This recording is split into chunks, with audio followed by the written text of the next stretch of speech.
எந்த ஒரு கட்சியுமே எடுத்த உடனே சிஎம் ஆகுறது கிடையாது. இப்ப வரவங்க எல்லாம் வந்து நான் தான் அடுத்த சிஎம், அது எப்படி 2-3 வருஷத்துல வந்து சிஎம் ஆயிட முடியுமா? ஒரு 10 வருஷம் இருங்க.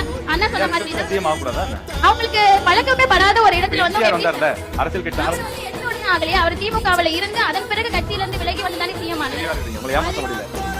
அதே போல ஆகட்டும், எல்லாருக்குமே வாய்ப்பு வேணும்னா எல்லாரும் அவங்களுடைய ஆசைப்பட்ட இடத்துக்கு போகணும்னு நினைக்கிறது ஓகே தான். கட்சிகளை வந்து வரக்கூடாதுன்னு சொல்லல சார். வாய்ப்பு, அதாவது வாய்ப்பு கொடுங்கன்னா ஒரு அரசியல் தளத்திற்கு வரதே ஒரு வாய்ப்பு தான். அதுக்கு மேல ஒரு வாய்ப்பு மக்களுடைய மனசுல இருந்து வரணும். என்ன பொறுத்த வரைக்கும் இப்ப இருக்க இளைஞர்கள் வந்து தண்ணி இருக்கு அப்படின்னு நினைச்சு ஓடுறாங்க. ஆனா அங்க போய் பார்த்தாதான் தெரியும் அது ஒரு காணல் நீர் அப்படின்னு, அது தண்ணி கிடையாது. என்ன பொறுத்த வரைக்கும் இப்ப வந்து இளைஞர்கள் பக்குவப்படாம பின்னாடி போற ஒரு கட்சியா நான் டிவிகேவை தான் பாக்குறேன். ஓப்பனாவே நான் சொல்றேன்.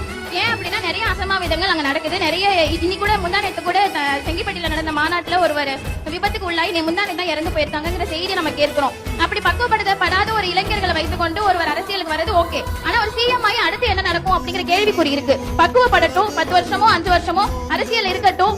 மத்தியில இருந்து தமிழ்நாட்டுக்கு வரக்கூடிய ஒவ்வொன்றையும் எதிர்த்து அவங்க குரல் கொடுத்து பேசட்டும். அதுக்கப்புறம் அவங்களை நாங்க நம்புறோம்.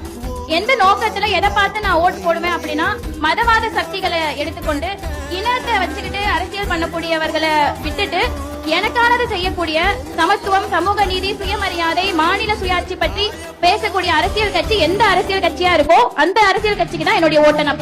பெரியார் பெயர் கொண்ட கல்லூரியில படிக்கிறேன்னு உங்க பேச்சிலேயே ப்ரூவ் பண்ணிட்டீங்க. என்னெல்லாம் விஷயங்கள் எதிர்பார்க்கறீங்க? ஆளக்கூடிய கட்சியா இருந்தாலும் சரி, வரக்கூடிய வேட்பாளர்கள் கிட்ட என்னென்ன விஷயங்கள் எதிர்பார்க்கறீங்க?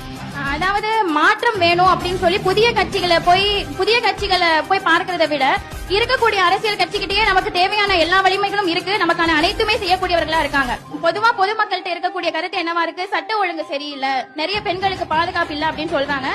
மேலே நான் அதாவது நார்த் இந்தியனை கம்பேர் பண்ணும்போது தமிழ்நாட்டுல எவ்வளவோ சட்ட ஒழுங்கு சிறப்பா தான் இருக்கு, பெண்களுக்கான பாதுகாப்பு எவ்வளவோ சிறப்பா தான் இருக்கு. இருந்தாலும் இந்த குற்றச்சாட்டு மக்களிடையே வருது அப்படின்னா அதை அந்த அரசு எடுத்துக்கொண்டு அதற்கு அடுத்தபடியாக என்ன செய்யணுங்கிறத பார்த்து செயல்படணும்னு நான் நினைக்கிறேன். மிகவும் ஒரு தெளிவான சிந்தனையோட மாணவி இருக்காங்க. முதல்ல உங்களுக்கு ஒரு பெரிய பாராட்டுகளை கொடுத்துடலாம்.